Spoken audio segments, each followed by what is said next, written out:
Ulas dampak dari lolosnya Indonesia dari sanksi berat FIFA setelah batal menggelar Piala Dunia U20, kita akan tanyakan bersama dengan pengamat sepak bola M. Kusnaini. Selamat sore, Bung Kus.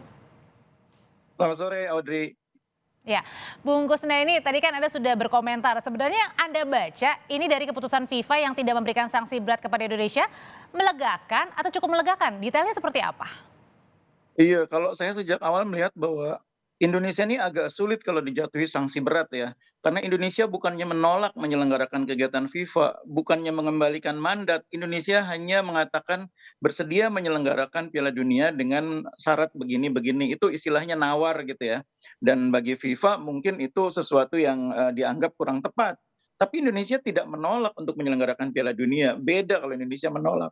Hmm. Jadi dengan situasi seperti itu, maka FIFA menganggap Indonesia tidak siap untuk menyelenggarakan Piala Dunia, tapi Indonesia tidak membuat kesalahan fatal, makanya sanksinya hanya administratif. Dan ini sangat lega ya, Bung ya?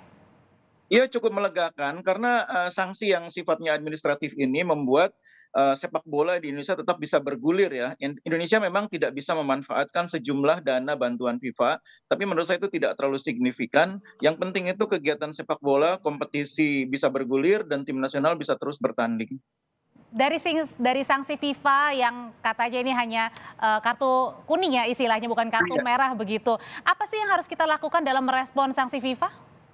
Iya, jangan lupa dari keseluruhan pernyataan FIFA itu bahwa FIFA ketika menjatuhkan sanksi ini juga akan mereview ya, berapa lama Indonesia tidak boleh menggunakan dana bantuan FIFA itu tergantung kepada review FIFA terhadap proposal yang dibawa Indonesia terkait dengan transformasi. Itu poin yang saya pikir agak diabaikan oleh banyak orang.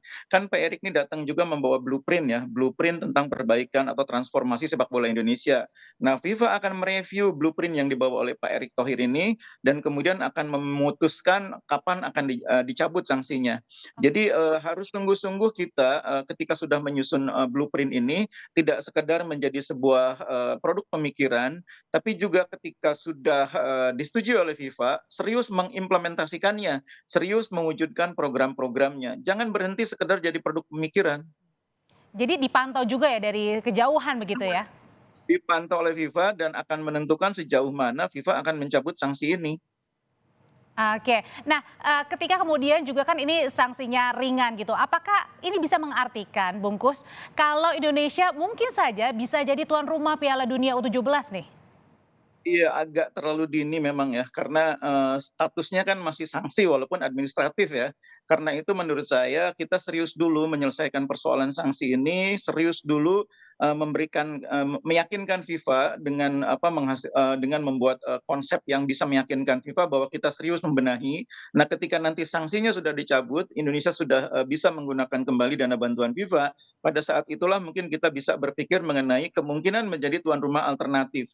Dan saya pikir ruangnya masih terbuka ya. Tidak banyak loh negara yang juga terlalu antusias berminat menyelenggarakan Piala Dunia U17. Itu sebagian besar hanya negara-negara di Asia dan sebagian di Afrika mungkin ya. Kalau negara Eropa itu rata-rata tidak terlalu berebut kalau Piala Dunia U17. Jadi peluang kita cukup besar dengan catatan kita selesaikan dulu ini persoalan dengan FIFA terkait dengan sanksi administratif ini. Oke, kalau peluangnya cukup besar nanti kemudian Indonesia mungkin saja bisa jadi tuan rumah Piala Dunia U17, nanti kalau untuk melihatnya FIFA ini berapa lama sih, ada nggak sih tenggat waktunya gitu, Bung? Jadi kalau FIFA ini kan pada dasarnya sudah melihat kesiapan Indonesia sejak beberapa bulan terakhir ya, bahkan sejak 3 tahun terakhir.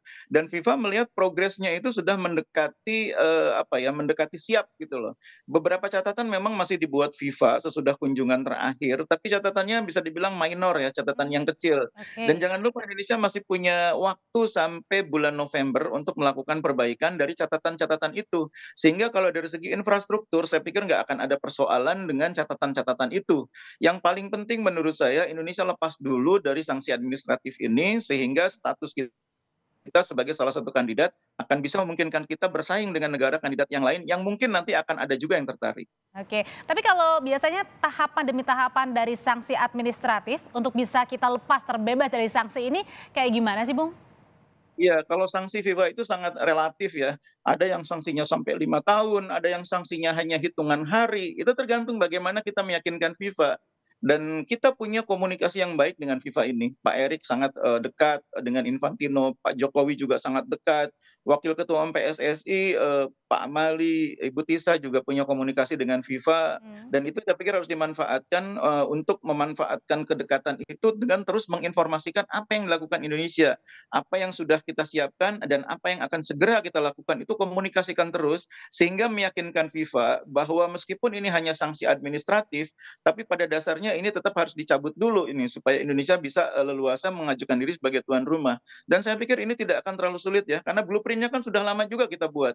Sejak Oke. insiden Kanjuruhan kan, pemerintah sangat serius memberikan perhatian terhadap sepak bola dan sudah menyusun, semacam peta jalan gitu ya, peta jalan transformasi. Nah sekarang saya pikir tinggal sejumlah, elemen ditambahkan untuk Baik. menjadi blueprint seperti keinginan FIFA. Ada yang, menarik juga satu statement dari Bung Kusnadi, yaitu adalah timnas Indonesia ternyata memegang, percaturan penting ya dalam persepakbolaan dunia. Nah, peran pentingnya seberapa besar sih kita di mata dunia? Iya, harus saya luruskan bukan timnas Indonesia ya, karena kalau timnas kita ini prestasinya masih belum ada apa-apanya Ya, gitu ya. sepak bola maksudnya, Bung. Sepak bola Indonesia. Indonesia ini sebagai nation, sebagai bangsa itu mendapat perhatian penting dari FIFA, karena Indonesia punya 190 juta penggemar sepak bola di antara 280 juta penduduknya. 190 juta ini di samping mereka menyukai sepak bola, banyak juga yang fanatik, bahkan militan, apalagi kalau sudah bicara media sosial. Indonesia itu di media sosial gahar banget gitu loh kata banyak Mhm. orang, sangat militan dan FIFA juga memperhatikan itu. Jangan lupa juga bahwa di antara, negara-negara Asia, Indonesia ini mungkin jumlah penduduknya masih kalah dibanding China, dibanding, India, tapi jumlah penduduk Indonesia yang menyukai sepak bola itu lebih besar dibanding China maupun India. FIFA melihat bahwa masa depan sepak bola itu nanti bukan di Eropa, Eropa tuh sekarang masa kini gitu ya, tapi masa depan tuh adanya di Asia.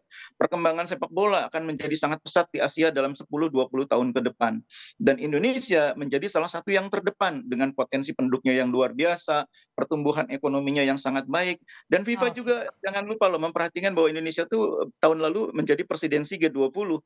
FIFA memperhatikan hal-hal seperti itu. Makanya seperti yang Oh, saya oke. bilang, FIFA tuh melihat Indonesia tuh negara penting, bukan negara kaleng-kaleng gitu. Oke, baik, terima kasih pengamat sepak bola Indonesia Bung Baik, Kusnaini baik. untuk informasinya.